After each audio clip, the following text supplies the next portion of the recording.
მოგესალმებით, მეგობრებო. დღეს ჩვენ ვისაუბრებთ სოციალური მედია მარკეტინგის საკმაოდ მნიშვნელოვან ნაწილზე და კომპონენტებზე. კერძოდ, business-to-business სოციალური მედია მარკეტინგის სტრატეგიებზე და წესებზე, რომელიც უნდა გაითვალისწინოთ. თუ გსურს ონლაინ ბრენდის განვითარება, ან საკუთარი ორგანიზაციის სოციალურ ბიზნესად გადაქცევა, სწორ ადგილას მოხვდი.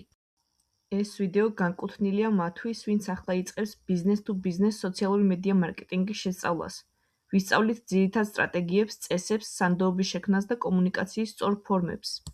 ისწავლი, როგორ მოусმინო მომხმარებელს, რა ინსტრუმენტებს უნდა მიმართო და როგორ მართო business-to-business გაყიდვების ციკლი სოციალური მედიის დახმარებით. ხშირად, business-to-business მარკეტერი ნაკლებად არის უზრუნველყოფილი სოციალური მედიის მასალით. მაგალითად, ბევრი სოციალური მედია მარკეტინგის სწავლება ეძღვნება business-to-customer models, ხოლო შეკითხვები, რომელიც business-to-business მარკეტინგის ირგვლივ ტრიალებს, ხშირად ზედაპირული ან პასუხგაუცემელი რჩება. business-to-business მარკეტინგში ხშირად მეტად ბევრი რესურსის ჩადება გვიწევს, რადგან გაყიდვა უფრო რთულია იქ, სადაც გაყიდვამდე გვიწევს რამდენიმე ადამიანთან შეთანხმება. თითოეულ წევრს განსხვავებული მოთხოვნები, მოლოდინები და ხედვები შეიძლება ჰქონდეს, რომელიც გვიწევს გავითვალისწინოთ გაყიდვების პროცესში. გაყიდვების ციკლები ხშირ შემთხვევაში რამდენიმე თვესაც შეიძლება მოიცავდეს და ამ პროცესში ყველა სხვადასხვა როლი აქვს. ხშირად კი business-to-business მარკეტერები შედარებით ნაკლები სოციალური მედიის ტაქტიკებით შემოიფარგლებიან, ვიდრე ისინი, ვინც business-to-customer საქმიანობას ეწევა. შესაძლოა კარგად იცოდე მარკეტინგი, მაგრამ აქ გჭირდება ცოდნის გაფართოება სოციალური მედიის სფეროში, ან შესაძლოა იყენებ ერთ სოციალურ არხს და გსურს მეტი აკეთო, მაგრამ გიჭირს ნავიგაცია ახალ ფაზაზე გადასახტომად. სოციალური მედია მარკეტინგის ინტეგრირება სხვადასხვა განხრებთან. დაიმახსოვრე, თანამედროვე სამყაროში სოციალური მედიის გარეშე მარკეტინგული საქმიანობა უშედეგოა. რა შეგიძლია მოიმოქმედო ამისთვის? პირველ რიგში გავიაზროთ, რომ ჩვენ ყველანი უკვე ფართო ბაზრის ნაწილი ვართ, სადაც ჩვენი მომხმარებლები შესაძლოა დაგვიკავშირდნენ მსოფლიოს ნებისმიერი წერტილიდან. წარსულში კომპანიები აწარმოებდნენ მარკეტინგულ საქმიანობას ტელევიზიით, რადიოთი, ჟურნალებით, ბილბორდებით, ბანერებით და ამ ყველაფრით უზრუნველყოფდნენ მხოლოდ ერთი მიმართულების კომუნიკაციას. სოციალური მედია ამ მოდელს ცვლის, ახლა მომხმარებლები არიან ცენტრში, შესაბამისად ბაზარი აკონტროლებს ბრენდებს იმაზე დაყრდნობით, რასაც ადამიანები ამბობენ მათზე ონლაინ ან ოფლაინ სივრცეში. კომპანიები, ორგანიზაციები და მათი პარტნიორები მოქმედებენ კომპლექსურად და ურთიერთხარდაჭერად, რათა მოემსახურონ მომხმარებელს. ასევე გაითვალისწინე, რომ კომუნიკაცია ახლა ორმხრივი გახდა. შესაბამისად უნდა იცოდე, როგორ მუშაობს აღქმის გავლენა. არაა საჭირო მაინც და მაინც ყველა წესის დაცვა, თუმცა რამდენიმე მნიშვნელოვან მათგანზე ფოკუსირება უკვე წარმატების საწინდარია. სოციალური მედიის ძლიერ მხარეს წარმოადგენს ის, რომ მუდმივად ცვალებადია. ახალი პლატფორმები მოითხოვენ სხვანაირ მიდგომებს, რომელიც ბოლოს ვითარდება ახალ პრაქტიკებად.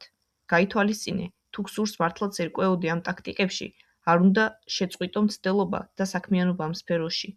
გახტი სოციალური ახლა. სოციალური მედია გაძლევს შესაძლებლობას გამოჩნდეს საძიებო შედეგებში შედარებით ნაკლებ დროში, რადგან ახალი და გამორჩეული კონტენტის მქონე გვერდები ხშირად მალე ხდება პოპულარული. business-to-business მყიდველები საძიებო პროცესს იწყებენ საძიებო სისტემებიდან და არა თქვენი ვებგვერდიდან. გახსოვდეს, სოციალური მედია ადამიანურ სახეს ანიჭებს კომპანიებს.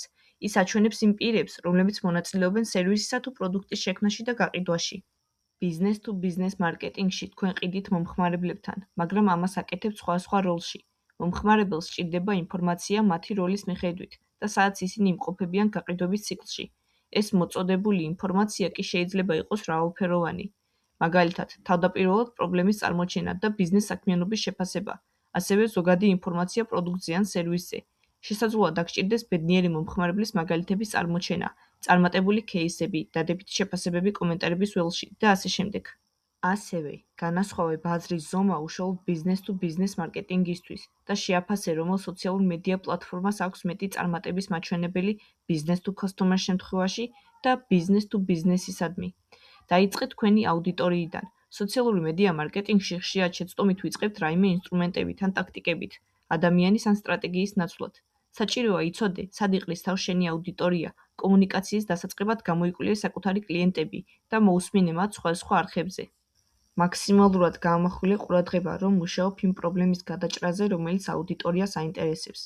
ამის შემდგომ, სტრატეგიისა და მიზნების დასახვამდე გაითვალისწინე, რომ ჯობს დაასახოს შედარებით პატარა და რეალისტური მიზანი, რომელსაც აუცილებლად აასრულებ და ამისთვის რესურსები მობილიზებული გექნება, ვიდრე დასახო არაჩვეულებრივი, მაგრამ ზედმეტად ამბიციური და ძნელად მისაღწევი მიზანი, რომლის მისაღწევადაც შესაძლოა რესურსები ჯერ არ გქონდეს. თუ შენ გსურს საქმეს ისე მიუდგე, რომ ყველა მიზანი განახორციელო, მოусმინე პირველად. სოციალური მედია საშუალებას მოგცემს მომხმარებლის საჩივრების საპასუხოდ, კონკურენტების გასაცნობად, ბაზრის და ახალი ტენდენციების გასაგებად. დაიწყე მოსმენა მიზანმიმართულად. როდესაც მომხმარებელი ან პოტენციური კლიენტი ცდილობს ყურადღების მიპყრობას, ყველაზე დამაზიანებელი შეიძლება გახდეს მისი იგნორირება. მოусმინე იმისთვის, რომ მოძებნო ერთგული მომხმარებელი და მხარდამჭერები. ასევე გაიგო პროდუქტისა და სერვისის იდეები.